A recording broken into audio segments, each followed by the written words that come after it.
Blair is definitely a program on the rise in Class B. Last season, head coach Brian Sukup's squad battled injuries all year and still ended up with a respectful 4-5 record.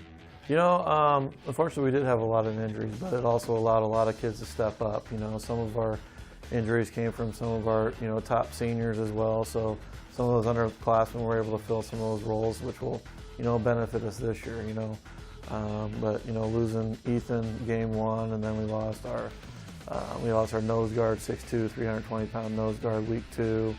We lost a senior offensive and defensive line starter with an ACL. Zane Boswell, who's going to Morningside, broke his leg in week 5.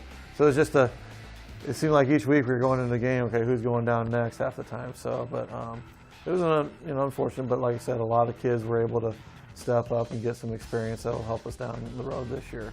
And 2 of those seniors to be that coach will be depending on heavily next season is tight end Mills Macek and quarterback Ethan Cox.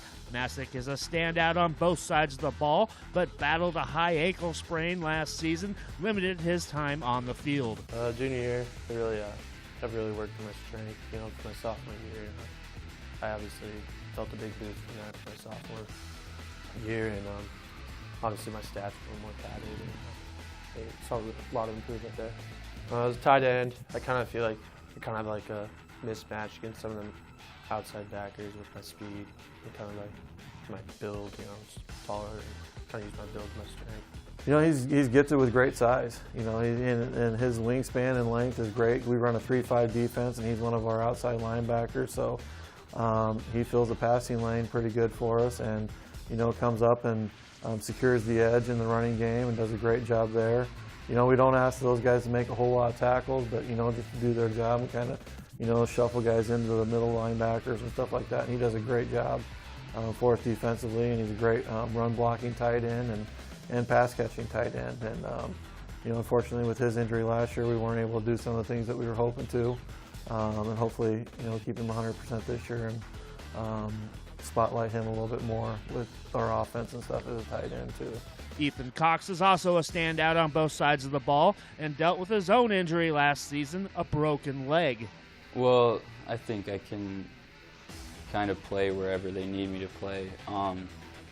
Sophomore year I started out at safety and then got moved to quarterback, basically because our running back tweaked his hamstring, and I was kick returning and punt returning for a little bit, so I kind of like playing all the positions I have my whole life, so I like that part of it. He's a player. He's one of those kids that's just gifted with the knowledge of the game and just being able to see things almost before they happen a lot of times. He's just one of those special players that you get every once in a while, and we noticed that right away as a sophomore, and he started off in week 1 as a safety and started to see some of the development as a quarterback, but we had a returning starter coming back in Ian Mertlick, and Ian, happened to tweak his hamstring week 1, and then, we made the switch week 2, and Ethan just kind of took it from there, and he ended up throwing for 1,500 yards and 20 touchdowns and only 4 picks as a sophomore, and he's kind of a dual threat quarterback. We didn't ask him to do a whole lot his sophomore year because we had Ian when he got healthy. He's a great running back, and then we had Lucas Vabenford who went to Midland, and so we had a great backfield, so we didn't ask Ethan to run the ball a whole lot, but he was still able to run for a few hundred yards.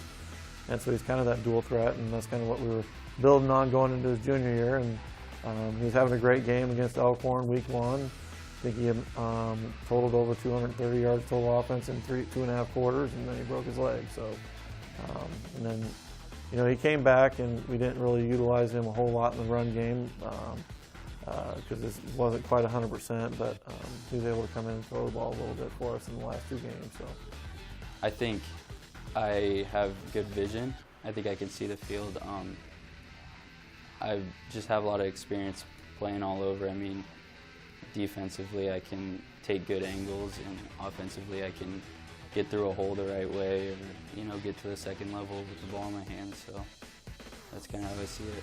And heading into next season, Mills and Ethan will lead a talented senior class that, if can stay healthy, should make some noise in Class B. I'd say overall we got a pretty talented senior class coming in. It was kind of tough to I don't know how many guys would have I pull in to do something like this, but these are obviously 2 guys that are getting recognition, but we have I have probably about 7 or 8, 9 guys that want to play at the next level. So it's a good group. They've had success coming all the way through, and they work hard, and a lot of them are returning starters. So yeah, I'd say, you know, Ethan's one of our leaders, and Mills is right there as well. But like I said, as a group, we have a pretty good talented senior class coming up. So we're pretty excited about what we can possibly do, but we learned last year that injuries can humble you pretty quickly. So you never want to get too excited, but I mean, we're pretty excited about what we can do this year. Reporting from Blair High School for HuskerOnline.com, I'm Greg Peterson.